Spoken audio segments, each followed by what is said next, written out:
Well, hey, folks. Um, this is the first fixing around the house I've done in quite a while. And today we're gonna do something that's kind of been on the list of to-dos for quite some time. We're gonna be replacing some of the insulation that's in the kind of the crawl space of the attic, kind of loft area. This is actually the finished part of this area is actually the bedroom. Um, and part of the problem we've been having is, because the insulation hasn't been great. It gets a little bit too hot in the summer, it gets a little bit too cold in the winter, and our HVAC system needs to kind of battles that. Um, so there are a couple of issues with the insulation. The and I'm actually gonna go over this a bit more when I get in here. You can see it's kind of a, I don't know if you get turn on the light for you guys. This actually might be kind of a challenging video to shoot, but we'll see how it goes. I don't think you can see it all the way down there, but there's actually a couple of these panels. You see how there's these panels of insulation on the roof. A couple of them have fallen down, or I don't know what happened to them, if they weren't properly installed or what. So this stuff here, the fancy schmancy R38 insulation, is going to be replacing the insulation that fell down. You can see, actually, if I have a little bit extra, I might throw some here. And honestly, if I have a lot extra, I might actually replace some of these ones that were previously installed. I don't know if you could see there. These are R30, so not quite as good as they should be for attic insulation. R38, at least where I am. Where I am, you really want R38 and not R30. So if I have some extra, I'll replace the R30s. But for right now, just the R38. Just the ones that have fallen down. And actually, a second issue cropped up, somewhat unrelated to the insulation. There's actually an old fan for the kitchen that the ventilation for it was removed. Right now, it just vents into the kitchen, which is its own issue. I certainly need to fix that, but right now the issue is that vent goes nowhere and just kind of empties into the attic from outside. There is some thing to block the water from getting in and that sort of stuff. Like, it is properly installed on the outside. But what I'm gonna do is I'm gonna just cap it off with this guy. Caution sharp edges. And just pop that on. I'm hoping I don't need to go crazy with it and install a screw or something. Hopefully I don't need to do that. Hopefully, I hope I don't even need to really caulk it. But I might need to at least do that. We'll see. I'm gonna pop it on there. I'll check on it in a couple weeks. If it's still on there, then it should be good to go. If not, then I'll have to think about how I want to more permanently install it. So the plan is, I'm gonna start by installing this baffling here, which goes basically creates this little air pocket between the insulation and the wood, the plywood, I guess, plywood roofing. And what it's supposed to do is it's supposed to allow air to flow in between, so that you don't get mold and stuff building up from moisture. because these things have it has this paper on it that's supposed to be kind of a vapor shield. So it's supposed to prevent air, vapor and air from getting out and getting into the insulation, but it also traps the moisture in. So what you're really supposed to have is you're supposed to have eave vents down there. This house doesn't have eave vents. It does have a vent on the top. I forget what that thing's called. Aft? I don't know. So the plan is, I can't really I watched a video where they cut the bottom of this and then, kind of sealed up this air passage to the eave vents. There's no eave vents, so I'm just going to kind of shove it down at the bottom and have it kind of open at the top so that the air from the top vent can kind of get in there. Not ideal. Not what I want. But that's how it's going to have to be, unfortunately. So that's the plan. Install this stuff. I'm gonna slide it in there, staple it down. That should be able to just be pushed in there, held by friction, and then staple it so that it's actually held in there. And cap that thing off. That's probably gonna actually create a great improvement. Because there's just basically a hole there right now. So I actually bought a new staple / nail gun. It's gonna make the nailing a lot easier in the future.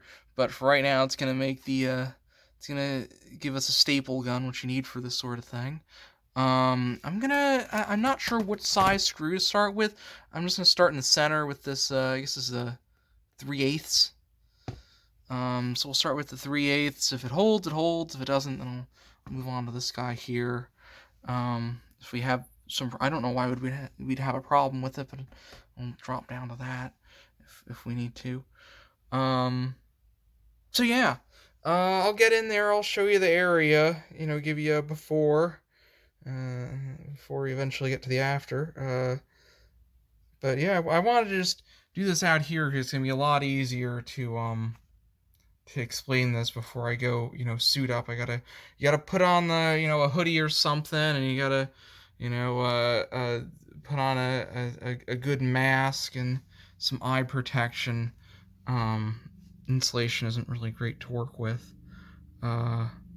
So yeah, that's the plan. I'm gonna shoot to get in there, give you a good view of what I'm working with. And then we'll just start diving into it.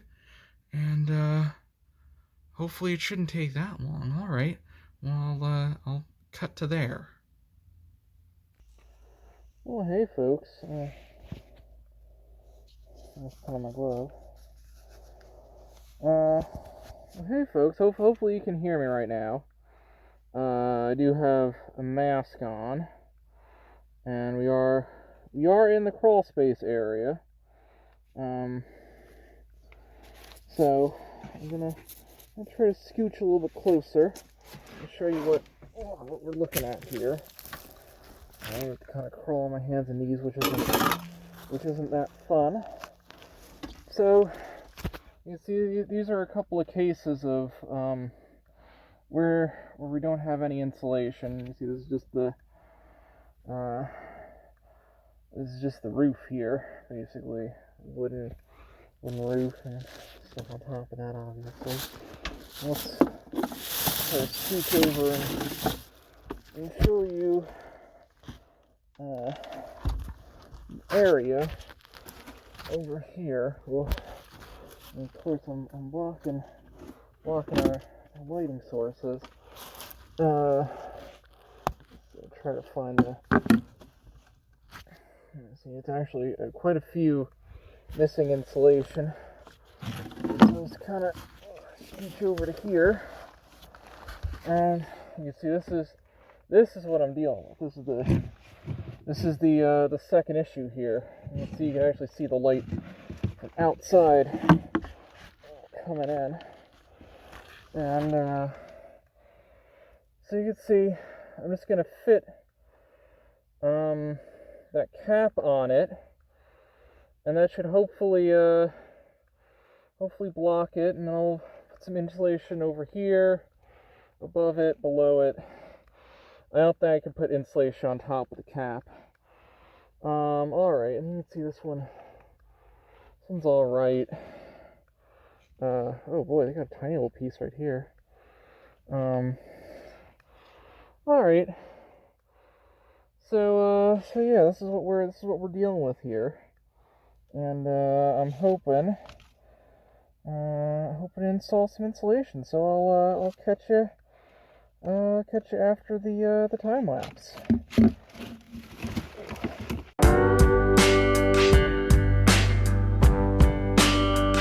Well, folks, we've already run into an issue. I don't know if you could see in the time lapse there, but we have our vent here, as you can see, and I was trying to get this up to here. See, you look there, it doesn't quite fit. It's I'm not sure. Yeah, I was struggling to figure out if this one was supposed to go into that one, or if this bit was supposed to go into this one. They're both 4 inches, but it turns out that the 4-inch cap doesn't actually fit the 4-inch ducking. So, if I had a pair of tin snips, I could cut this, cut the edge. I don't actually have any tin snips to cut it and make it fit. Instead, I opted to get, lost the light there. I'm sure this is fantastic content. I actually opted to one of these things. You see, it's crimped on both ends, so I can should be able to fit this into here. Maybe not. Well, I'll struggle with that in a bit, but hopefully this is the missing piece here. I should be able to fit this into there, and this should certainly fit into here. Alright, so I'll go set up the camera again for a time lapse, and I feel like I should start measuring complexity of projects and the number of times it takes me to go to Home Depot. We're already at 4 for this one, so we'll see where it ends up. Alright, catch you after the lapse.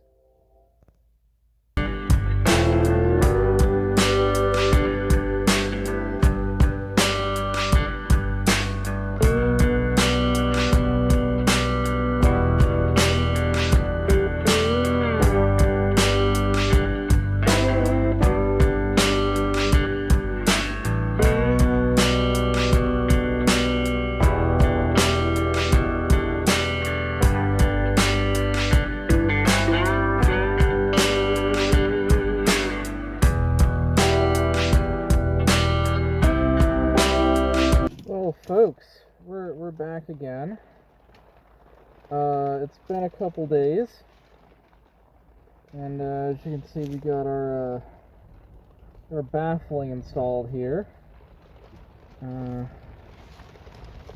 of the problems that I ran into, let's flip around a little bit. You can see right over here, we got some insulation that's already in there, no vapor guard on it. And there's no, there's obviously no baffling behind it. It's pretty thin.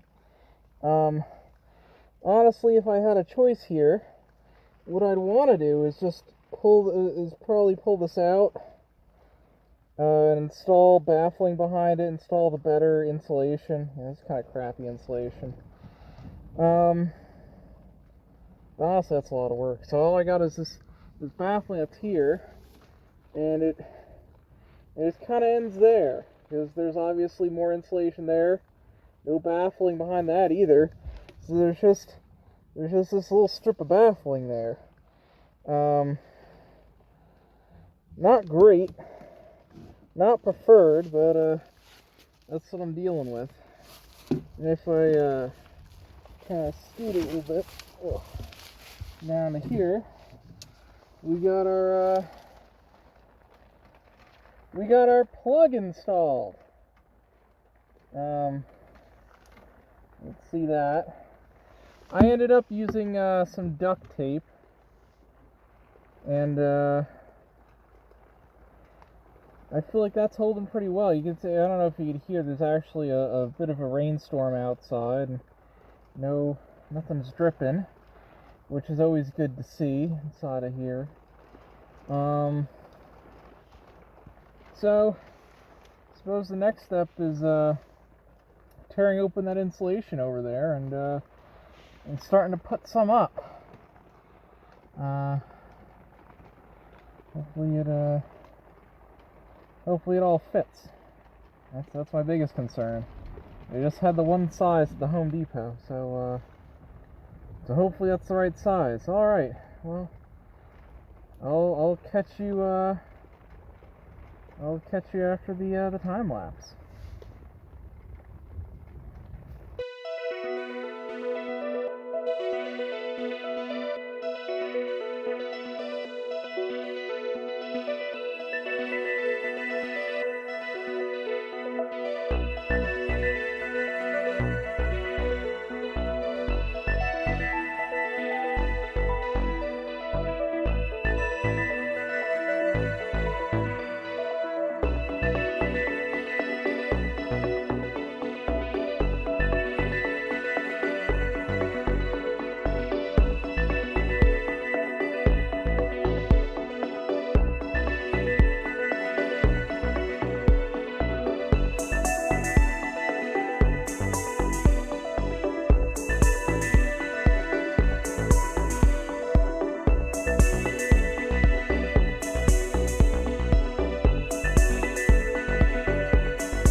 Well, folks, here we are. We got the insulation installed. Finally, after much ado. And you can see, unfortunately, what I noticed is that this insulation is a little bit too wide. It's not wide, thick. A little bit too thick for the beams we got here. Let's see, I could even try to shove it in a little bit more. It helps a little bit. But, so, you know, originally what I was hoping to do here was just shove these in, and then, much like how these are, just kind of staple this paper flap here. This is paper flap. Up to the wood beam. But as it's too thick, that wasn't really possible. So I actually went back to the Home Depot. Got a couple of what they call insulation supports. They're these thin little bars you could use to try to keep the insulation in place. I ended up trying that, and those didn't work either. They were very thin. They just kind of like, you can see as there's so much of this stuff, it just pushed it right out. Too much force against it. So what I ended up using instead was this stuff here, which I believe is actually meant to be a ducking support for duct. But you know, I repurposed it. I actually don't know what it is. It's not really actually labeled. So, but I believe that this is meant to support duct. So I ended up using that, and as you can see, worked pretty well.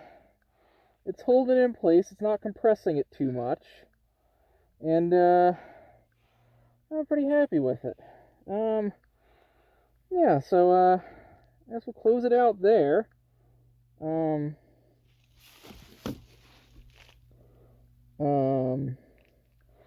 Yeah, oh, I will mention, you know, you can see it's a very confined space. I wish I could fit a second person in here, but you can see there's barely any room in here. One of the things I will say though, is if you're gonna do this, you're gonna work in a crawl space, that is this kind of filthy, and it's got, you can still see I got a bunch of stuff over here, a bunch of the insulation that fell down. If you're gonna work up here, something like this, padding. I put some packing, padding in here in my jeans, and that's really saved my knees working in here. So really recommend that if you have, you know, it's not packing peanuts, but the kind of foam stuff. Got some of that lying around, use it. Really recommend it. It's been saving my knees. Alright, well, I'm gonna get out of here, take off this mask, take off these. I might actually, you know, I might put some of this extra insulation I have, just shove it in around here, maybe. But yeah, I think we'll call it there. Alright, folks, well, adios.